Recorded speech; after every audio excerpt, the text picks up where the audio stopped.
अस्सलाम वालेकुम, नमस्कार, आदाब। मेरा नाम शमीना शफीक है। मैं ऑल इंडिया कांग्रेस कमेटी से नासिक ज़िला नॉर्थ रूरल जो है और मालेगांव ज़िले दोनों के लिए ऑब्जर्वर नियुक्त हुई हूँ, क्योंकि आज पूरे महाराष्ट्र में संगठन सृजन अभियान चल रहा है। संगठन सृजन अभियान अलग अलग चरणों में अलग अलग प्रदेशों में जारी था।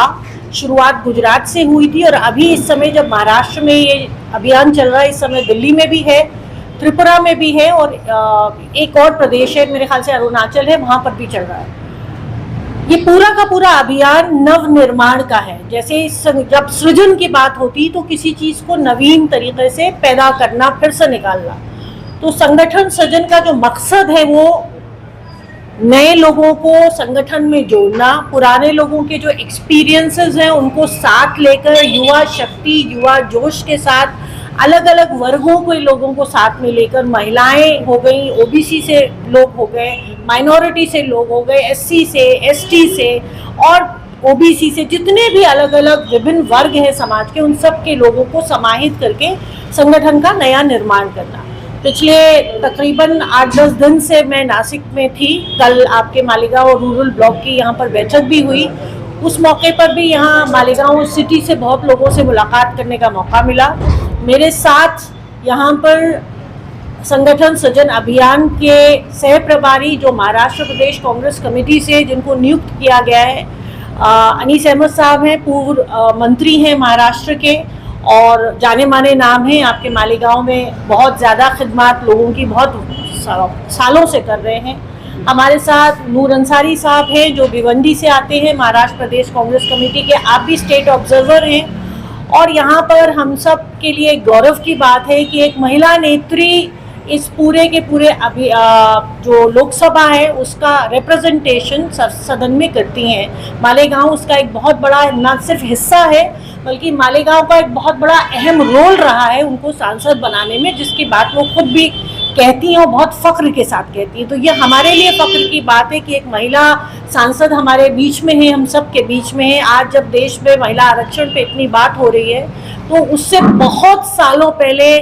पार्टी ने इंदिरा गांधी जी को प्रधानमंत्री जैसे उच्च पद पर बिठाया था और महिला सशक्तिकरण के लिए जिस तरह से कांग्रेस पार्टी हमेशा से काम करती आई है, उसी दिशा में ये एक अलग कदम है जिसमें महिलाओं को भी नए जिम्मेदारी देने की बार बार बात हो रही है। संगठन सृजन क्या है और क्यों है ये समझना बहुत ज़रूरी है। संगठन सृजन क्यों है ये सबसे बड़ी बात है। कांग्रेस के ज़्यादातर नेताओं को, कार्यकर्ताओं को विभिन्न ब्लॉक से, गाँव से, खेड़ों से जो लोग आते हैं उनको अक्सर ये सवाल उनके जहन में रहता था कि जिला अध्यक्ष कौन बन जाता है, कैसे बन जाता है, हमें तो नहीं पता।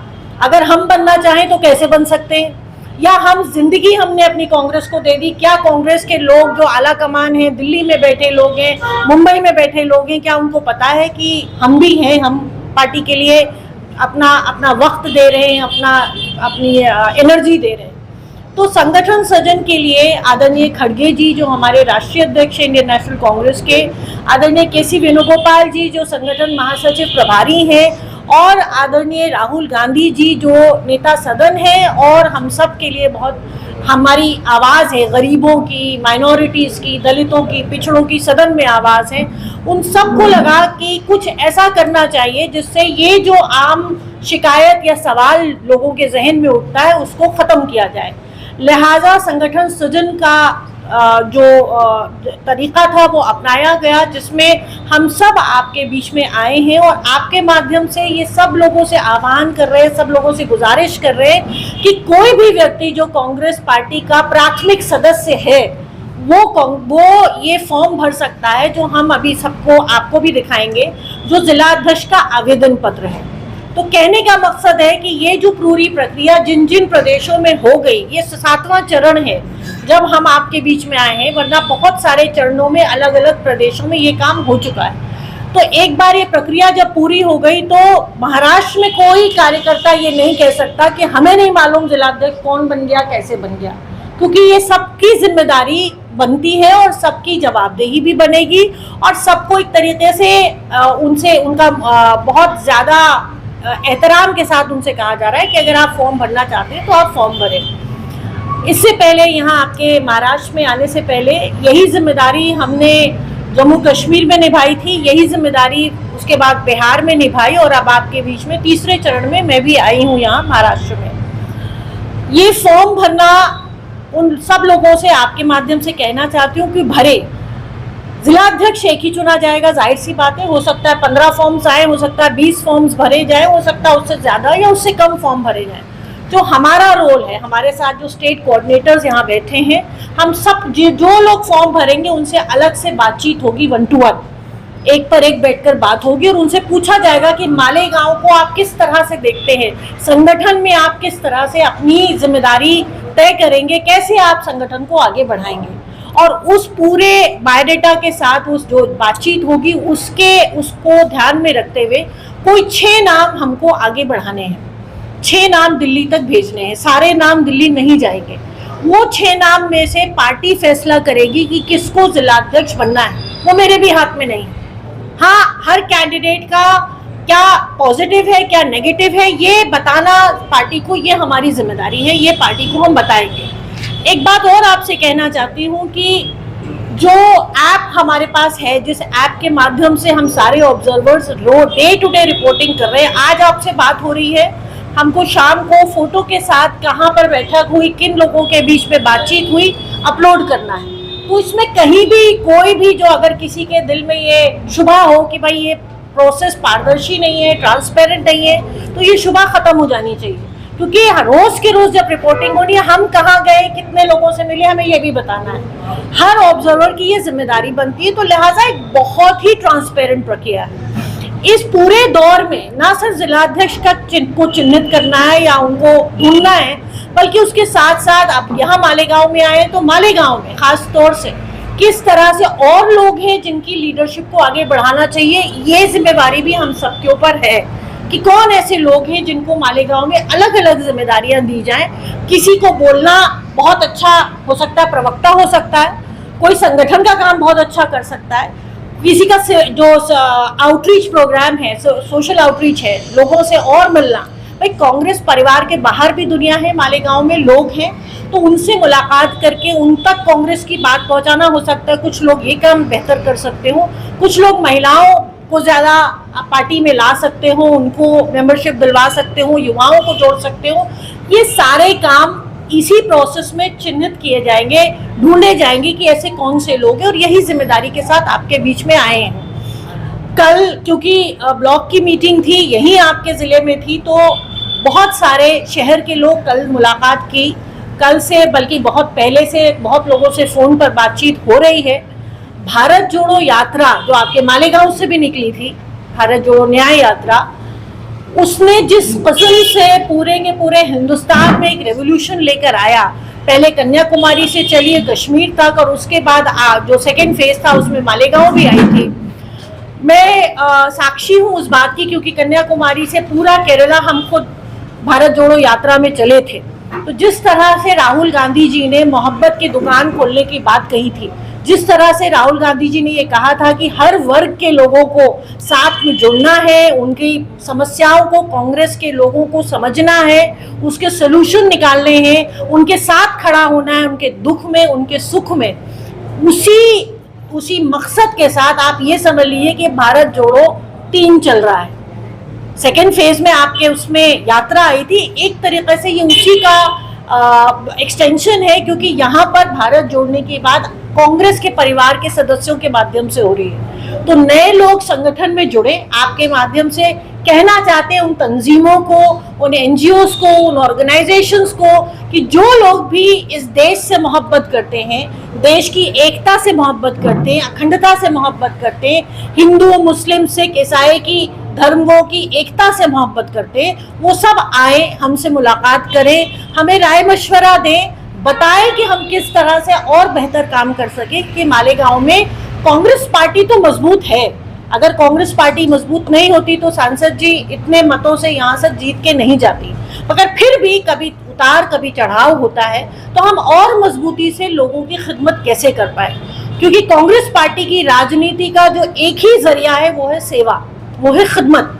तो हम और ज़्यादा ताकत के साथ किस तरह से खिदमत कर पाए, हमारी कहाँ कमियां हैं, कहाँ हम बेहतर काम कर रहे हैं और बेहतर कर सकते हैं, ये सब लोगों से मिलने के बाद तय होगा। और आपके ज़रिए हम लोगों से कहना चाहते हैं, मेरा नंबर, मेरे कॉन्टैक्ट्स यहाँ पर हैं, किसी से भी पूछा जा सकता है। 2-3 दिन हम लोग यहीं, कल से यहीं हैं, हम लोग यहीं हैं। आप जिनके जो लोग भी मिलना चाहते हैं वो मिल सकते हैं, बात कर सकते हैं और संगठन सृजन अभियान का हिस्सा बन सकते हैं। इसके साथ मैं आप लोगों के सामने हम सब लोग ये फॉर्म बताते हैं कि किस तरह से ये फॉर्म है। खड़े हो जाएं से हम लोग, सब लोग आपके हाथ में फॉर्म है, साथ में खड़े। ये वो फॉर्म है जिसको भरना है सबको।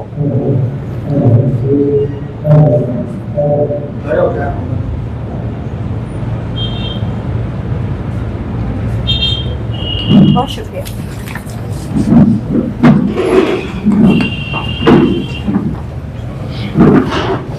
इसके अलावा अगर आपके पास कोई सवाल हो तो आप पूछ सकते हैं। संगठन सृजन के बारे में जितनी डिटेल्स हम दे सकते थे हमने आपको दी।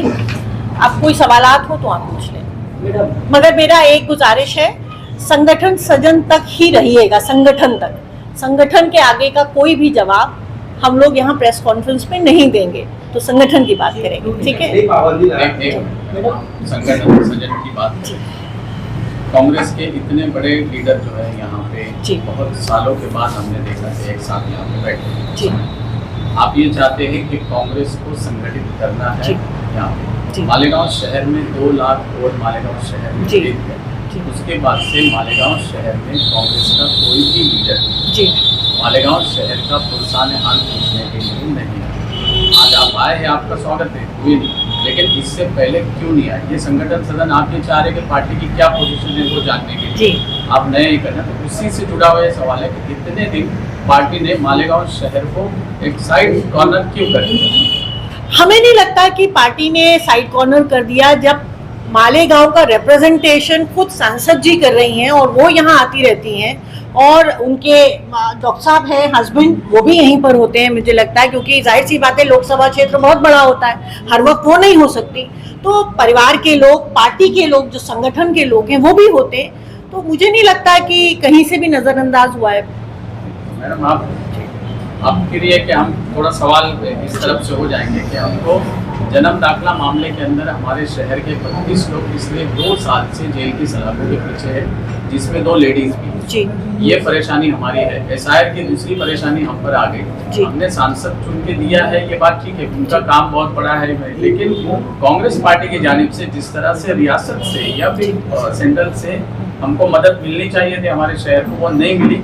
ये शिकायत आमतौर से, यानी आप ये है, आप अगर शहर में घूम जाएंगे तो सभी ये होंगे, सर मंत्री थे तो सर कई बार यहाँ पे आ जाते थे, कई बार आते थे, हर एक प्रॉब्लम सर को पता था। लेकिन अब जो है कांग्रेस पार्टी, जो गढ़ माना जाता था मालेगांव शहर में, कांग्रेस पार्टी ने ही मालेगांव को सौतेला छोड़ दिया, ऐसा लगता है। आपके माध्यम से जो इन्फॉर्मेशन आई है, मैं इस पे सवाल नहीं उठा रही हूँ, मगर ये आपसे वादा करती हूँ कि ये जो आपने अभी प्रॉब्लम बताई है, इसको पार्टी के जितने भी सीनियर लीडरशिप है उनके सामने रखा जाएगा, और आज ही रखा जाएगा। और अगर कोई गलती, कोई कोताही हुई है तो उसके लिए हम माफ़ी मांगते हैं पार्टी की तरफ से, और इंशाल्लाह आगे बेहतर काम होगा। संसद को अभी 2 साल होने के आ रहे हैं, पार्लियामेंट का इलेक्शन हुआ, यहाँ के लोगों ने उनको अच्छी अक्षरियत से वोट दी और वो ये मानते हैं कि हम इसी वजह से चुन कराए। लेकिन आज 2 साल होने का है, मालेगांव में एमपी फंड से कोई काम नहीं हुआ है। आज मालेगांव शहर के अंदर कोई काम नहीं हुआ। देखिए, इस पे हम अभी जवाब, हमने आपसे गुजारिश की थी, हमारा मुद्दा बैठ गया है। हम संगठन, हम आपसे गुजारिश कर रहे हैं, संगठन को नया कैसे बनाएं, जो संगठन की समस्याएं हैं, जो आप कहना चाह रहे हैं, मुझे लगता है सांसद जी आपके बीच में रहती हैं, आप उनसे अलग से बात कर लीजिएगा। तो आप संगठन मजबूत कर रहे हो, संगठन मजबूत करेंगे तो जो लोग वोट दिए हैं उन्हीं लोगों से संगठन मजबूत होगा, उन्हीं का काम नहीं हो रहा है, वही शिकायत। सांसद जी आपसे अलग से बात करेंगे इसमें। उनका राब्ता ऑफिस भी नहीं है मालेगांव। सांसद जी अलग से बात करेंगे जी। नहीं, राब्ता ऑफिस क्यों नहीं है? पूरा डिस्ट्रिक्ट आप ऑफिस में बैठे हुए हैं, इससे बड़ा राब्ता ऑफिस क्या हो सकता है पार्टी का? ये तो साहब हर वक्त मुलाकात कर लेते हैं लोगों को, लेकिन मैडम कहीं भी मुलाकात होती है, एक ऑफिस भी नहीं है उनका पब्लिक से मुलाकात। मैडम आती है मालेगांव, कब आती है, चले जाते हैं, समझ में नहीं आता है। देखो, पता भी नहीं चलता है कि सांसद जी मालेगांव आई है। मैं बात करती हूँ अभी। ऐसा है कि चुनाव होने के बाद, चुन के आने के बाद जो भी फंड आता है, खासदार का फंड, वो 6 कॉन्स्टिट्यूंसी के लिए 5 कोटि रुपए आता है। तो एक मतदार संघ के लिए 80 लाख रुपए का फंड आता है, बराबर। पहला जो सवाल है उसका मैं तो जो 80 लाख फंड मालेगांव के लिए आया है, सिटी के लिए, तो उसमें 2 काम हमने बड़े मंजूर किए। उसमें अभ्यासिका और वाचनालय, एक हिंदू एरिया में, एक मुस्लिम एरिया में, बराबर है। तो ये जो काम है उसका DPR बन गया है, एस्टिमेट बन गया है, और 1-2 महीने में वो भूमि पूजन हो जाएगा, पहली बात। दूसरी बात जो है कि कैंसर हॉस्पिटल के लिए हमने बहुत सारी जगह ढूंढी। एक जगह जो है वो तय किया है, लेकिन उसका जो वो जगह का जो हस्तांतरण है वो कलेक्टर ऑफिस में वो काम चल रहा है। और पिछले मंथ कलेक्टर ने एक मीटिंग बुलवाई थी, यहाँ के जो तहसीलदार है, प्रांत है, और बागलान के लिए भी एक मल्टी स्पेशलिटी हॉस्पिटल, उनको भी बुलवाया गया था। और उनको पूछा उन्होंने कि 1 साल हो गया, मैडम पाठ पूरा कर रही है, तो आप उनको बोल रहे हैं कि आप कागज जमा करो, तो आप सांसद को ही बोल रहे हैं, क्यों आपको इतनी 10-12 NOC चाहिए? ये सरकार का काम है, सरकार ने इसकी मंजूरी दी है। कैंसर हॉस्पिटल है, ये अगर हो जाएगा तो गरीब लोगों के लिए, मालेगांव के लिए अच्छा काम होगा। तो उन्होंने सिर्फ 4-5 NOC लेने को उनको बोला है, और उनको ये भी बोला है कि 8 दिन के अंदर मुझे NOC चाहिए, क्योंकि NOC जब तक मिलती नहीं है और वो जगह हस्तांतरण यानी हेल्थ डिपार्टमेंट से होती नहीं, तब तक DPR और एस्टिमेट और बाकी का होता नहीं है। ये बात है। तीसरी जो बात है, हाईवेज के जितने भी काम चल रहे हैं, यानी साइड रोड्स है,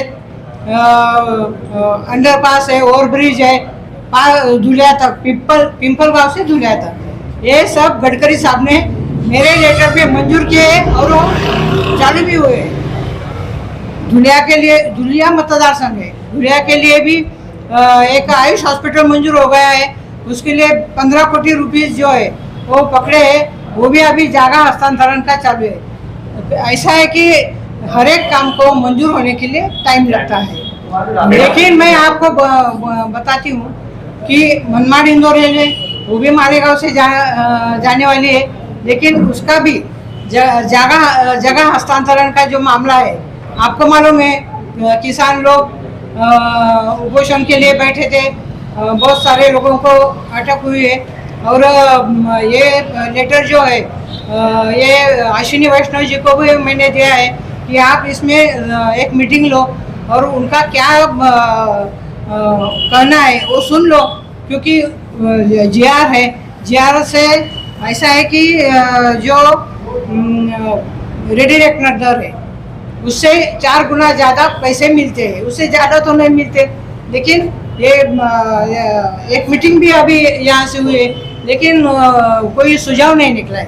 तो वो हमें सब पूरे किसान के साथ अभी 16, 17, 18 तारीख को मीटिंग है, और वो मीटिंग में भी मैं जा रही हूँ। मीटिंग यानी अधिवेशन है महिला विधेयक का, तो मैं जाने वाली हूँ। फिर से मैं कहने वाली हूँ, केंद्र की जो योजना है स्वच्छ भारत अभियान, वो योजना का काम चालू करने के लिए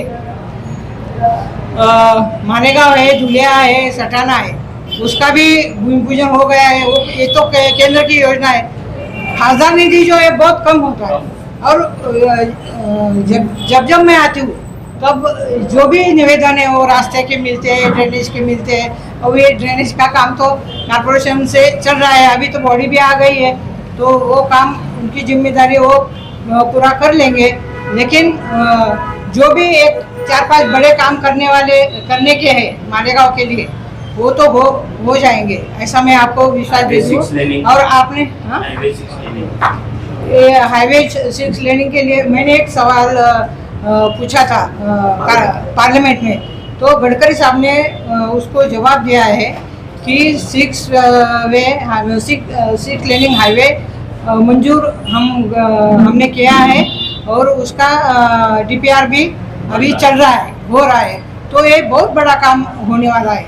और बस जहाँ जहाँ पे एक्सीडेंट पॉइंट्स है वहाँ पे अंडरपास होंगे, नहीं तो ओवर ब्रिज होंगे। और सब ये काम चल रहा है मैडम, लेकिन मालेगांव की आवाम चाहती है थोड़ा वक्त यहाँ भी दे। ये यहाँ मैं सुनो मैं खड़े रह के बात ऐसा है, मालेगांव तुम्हें आपका है तो मेरा भी मालेगांव गांव है। और आप सभी ने, मालेगांव ने बहुत मुझे मदद की है, सभी पक्ष ने मुझे मदद की है, कांग्रेस पक्ष ने तो की है, लेकिन सभी ने, मौला है, मौलवी है और सभी धर्म के लोगों ने मुझे मदद की है। इसलिए मुझे इतने वोट्स 1,98,500 वोट्स यहाँ पे मिले हैं।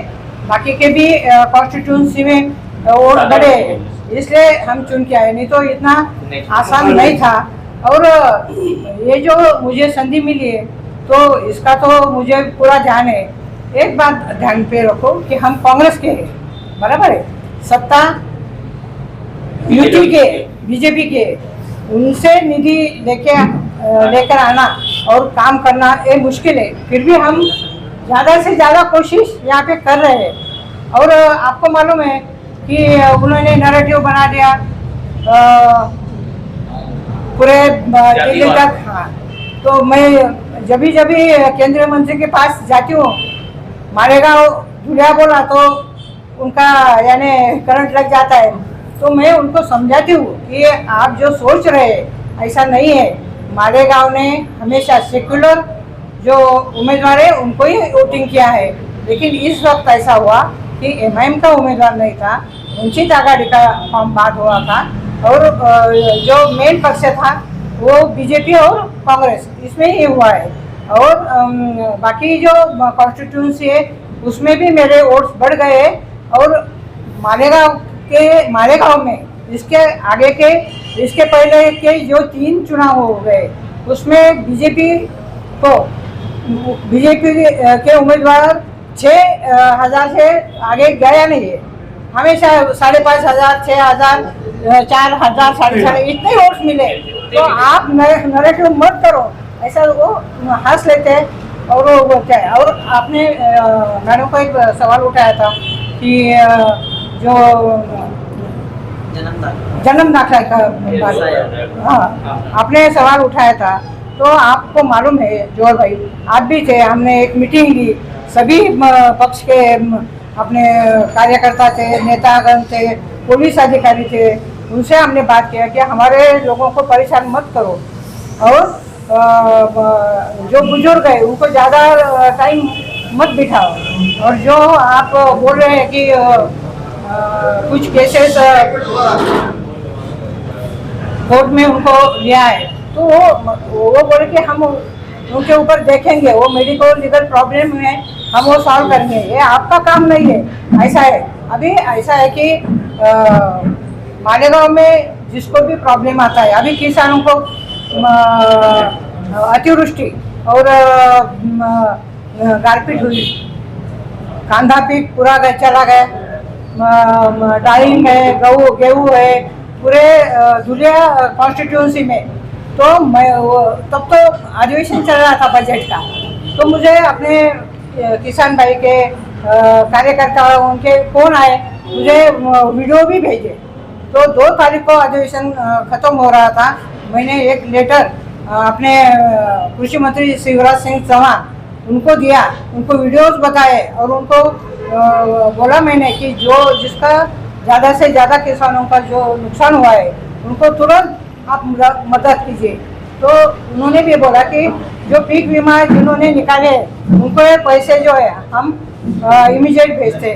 तो मेरा इतना ही कहना है कि मालेगांव पे मेरा पूरा ध्यान है। और ऑफिस का आपने जो बोला, तो मैं आपसे विनती करती हूँ सभी मेरे पत्रकार भाइयों से कि मुझे आप जगह ढूंढ के दो, क्योंकि हम बहुत कोशिश कर रहे हैं कि दो जो मतदार संघ है उसके बीच में कहीं पे भी एक जगह मिली, यानी बहुत बड़ी नहीं मिली, ऑफिस का भी एक गाला भी मिला तो भी चलेगा, हम ढूंढते हैं लेकिन अच्छा गाला नहीं मिलता है तो फिर रेस्ट हाउस पे आते हैं, नहीं तो होटल में उतरते हैं, लेकिन सबको हम मिलते हैं, जिनको भी प्रॉब्लम आता है वो मैं सॉल्व करती हूँ। समीना मैडम, आप संगठन सृजन अभियान चला रहे हैं, एक तरफ ये परिस्थिति है लोगों को जोड़ रहे हैं, एक तरफ सेंट्रल गवर्नमेंट मोदी गवर्नमेंट है, अभी की कंडीशन में वो नारी शक्ति वंदन अधिनियम ला रही है, इस बारे में आप क्या बोलेंगे? कांग्रेस ने लाया ये चीज जो है नारी शक्ति जो है औरतों को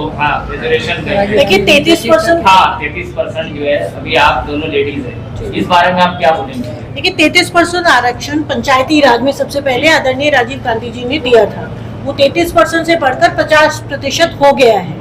और 33% महिला आरक्षण बिल, इस बात को लाए हुए सोनिया जी ने बहुत समय पहले लेकर आई थी। अपर हाउस में पास हो गया था, आपको पता है, दूसरे हाउस में पास नहीं हुआ था, और यही पार्टीज जो आज दम भर रही है कि हम 33% आरक्षण लेकर आ रहे हैं, इन्होंने विरोध किया था, सबसे ज्यादा विरोध इन्होंने किया था।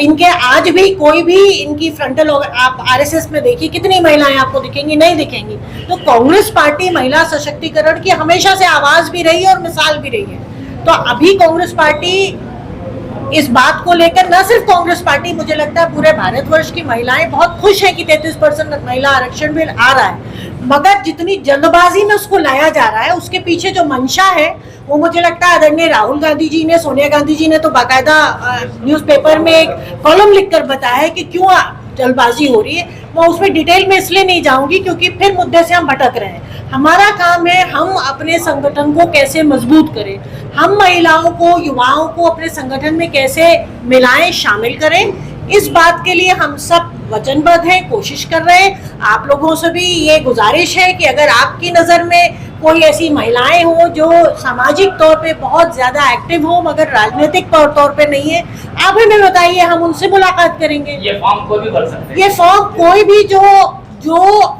कांग्रेस पार्टी का सदस्य है वो भर सकता है, मगर कोई नया आएगा तो सीधे जिलाध्यक्ष थोड़ी बनेगा, वो तो स्टेट में काम करेगा, जिले पे काम करेगा। तो उसके लिए हमारे दो स्टेट ऑब्जर्वर्स हैं, अपना नाम नंबर दें, डिटेल्स दें। नहीं, ये जिलाध्यक्ष का फॉर्म आप अभी ले लीजिए। नहीं, ये पूछ रहे हैं कि अभी देखिए ये जिलाध्यक्ष अच्छा, अभी आप लोग आए, कुछ लोग से मीटिंग किए जी, कोई मालेगांव में इसका ख्वाहिशमंद है कि मैं बनूं या कुछ ऐसा नाम आए क्या? नहीं, अभी तो आपके बाद अब बैठे आप बैठेंगे? जी, ठीक, खत्म करते हैं जी। वो जो 16, 17, 18 को महिला विधायक जो लाए हैं, कांग्रेस पार्टी का क्या स्टैंड है? क्या उसकी आप पालन करेंगे या उसके फेवर? देखिए, हम कांग्रेस